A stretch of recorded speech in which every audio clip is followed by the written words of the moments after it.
पाण सिंध जे नाप्यारे अदीब तारिक आलम बाबति ॻाल्हि ॿोल कंदासीं। तारिक आलम वलद मोहम्मद आलम अबड़े जो जनम 10 अप्रैल 1958 ते तालके कंबर में थियो।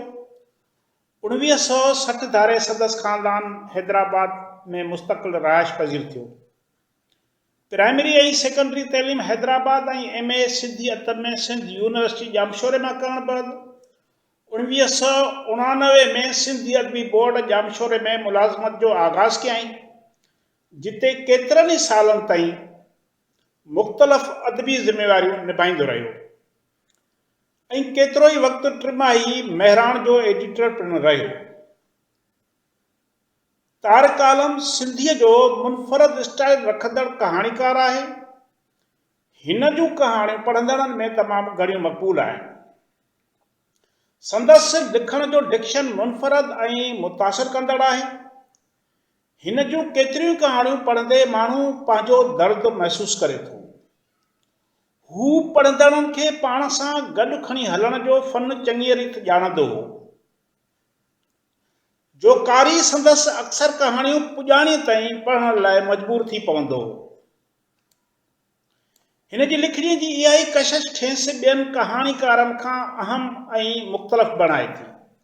संदसि छपियल किताबनि में रुत सांत ऐं सोचूं कहाणियूं, सुञाणप जी ॻोल्हा में कहाणियूं, रहिजी वियल मंज़र नाविल, मोरनि ऊचा ॻाट सिंधीअ में हाइकनि जो पहिरियों मजमूओ ऐं लंडन तुंहिंजा केॾा रूप सफ़रनामो शामिल आहिनि। संदसि मरूफ़ TV ड्रामनि में पेवंद, तूफ़ान खां पोइ, चंड रही थो दूर ऐं छांवरो शामिल आहिनि। SOS, सुञाणप जी ॻोल्हा, कोयल, फ्रेम, रात सांत ऐं सोचूं संदसि मशहूरु कहाणियूं आहिनि। तारिक आलम जे कहाणियुनि में जेका रुमानियत आहे सा पढ़ंदड़नि जे लाइ कशिश जो बाइस बणिजे थी। इन ई हवाले सां ई तारिक खे सिंधी अदब जो रोमियो पिणु सॾियो वेंदो हो। संदसि किरदार निडर, बेबाक, जज़्बाती ऐं हिसास हूंदा हुआ, जिन जी ॿोली ऐं अंदाज़ बेहद वणंदड़ हूंदो हो।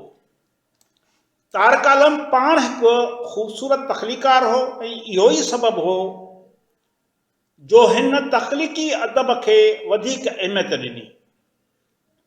टिमाही महराण जे एडिटर जे हैसियत में ज़िम्मेवारियूं संभालण खां पोइ हिन सभ खां पहिरियों कम बि तख़लीक़ी अदब खे अहम सम्झंदे उनखे मुनासिब जॻह ॾेई कयो। हूअं बि अदब जे ॿियनि शुबनि जो महवर तख़लीक़ ई हुजे थो, इन ई करे हिन जे अहिड़े आदल तब्दीलीअ खे पिणु अहमियत जे निगाह सां ॾिठो वियो ऐं खेसि मादाइती मोट पिणु मिली। तारिक आलम जे ख़ानदान जा अक्सर फ़र्द आर्ट जे मुख़्तलिफ़ शुबनि सां लाॻल रहिया आहिनि, जिन में संदसि वालिद खां वठी मिड़नी भाउरनि ताईं ख़ासि तौर ते फ़न मुसवरी में पंहिंजी अलॻि हैसियत ऐं सुञाणप जो अहम हवालो रखंदड़ आहिनि।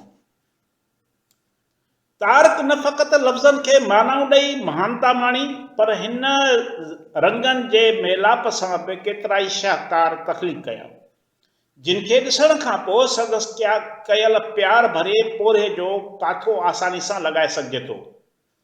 संदसि मन अंदर जा उद्दमा जॾहिं कोरे कैनवास ते पेन, रोक या ऑयल पेंट जे सूरत में पधरा थिया त उन्हनि में केतिरियूं ई कहाणियूं लिया पाईंदे महसूस करे सघजनि थियूं ऐं इहा हिकु आर्टिस्ट जी वॾी खूबी हुजे थी त संदसि रंगनि मां केतिरियूं ई मानाऊं जनम वठनि ऐं इहा पेंटिंग ॾिसंदड़नि खे उन्हनि मानाउनि ते सोचण लाइ मजबूर करे।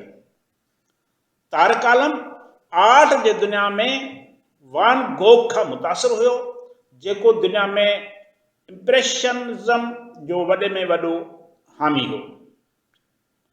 जेतोणीकि तारिक आलम जो कमु बहैसियत मुसवर एॾो घणो मंज़राम ते न आयो, पर तारीख़ जो अहम ऐं सांढण जहिड़ो हिसो ज़रूरु आहे। संदसि फनपार जी नुमाइश 2003 में सिंध लाजे में मुनक़द थी। हिन पंहिंजे जीवन सफ़र में मज़कूरा मिडी शुबनि में जेको बि कमु कयो सो हर तरह सां साराह जोॻो आहे। जेतोणीकि तारिक दाद वठण या तलबण जो क़ाइल न हो, पर संदसि फ़न जी इहा कमाल ते चइबी जो हिन बिना कंहिं ॾेखाव जे सिंधी अदब जे मैदान में एतिरो साराह जोॻो कमु कयो। तारिक आलम यारवेस ऐं खुलमुख इंसान हो। झट में रुसंदड़ ऐं झट में परचंदड़ तारिक जी असांखे इहा ख़बर ई कोन हुई त हू असांखां झट में रुसी एतिरो परे हलियो वेंदो, जितां मोटण जी बि न कंदो। ज़िंदगीअ जे आख़िरी हिस्से में बुकिन जे बीमारी में मुब्तला थी पियो, जंहिं सबबि कुझु वक़्तु कराची इस्पताल में पिणु दाख़िल रहियो। इन दौरान सकाफ़त खाते पिणु संदसि मदद कई, पर तारिक जी हयाती बचाइण लाइ 80 लख रुपयनि जी ज़रूरत हुई, जेका हिकु अदीब लाइ गॾु करणु नामुमकिन आहे। तारिक आलम असां सभिनी खां 11 जून 2011 ते मोकिलाए वियो। तारिक जो विछोड़ो सिंध जे सान्यह वदन खां साहु खसण बराबरि हो। तारिक जी कहाणी खेतर में खोट अॼु बि जीअं जो तीअं आहे।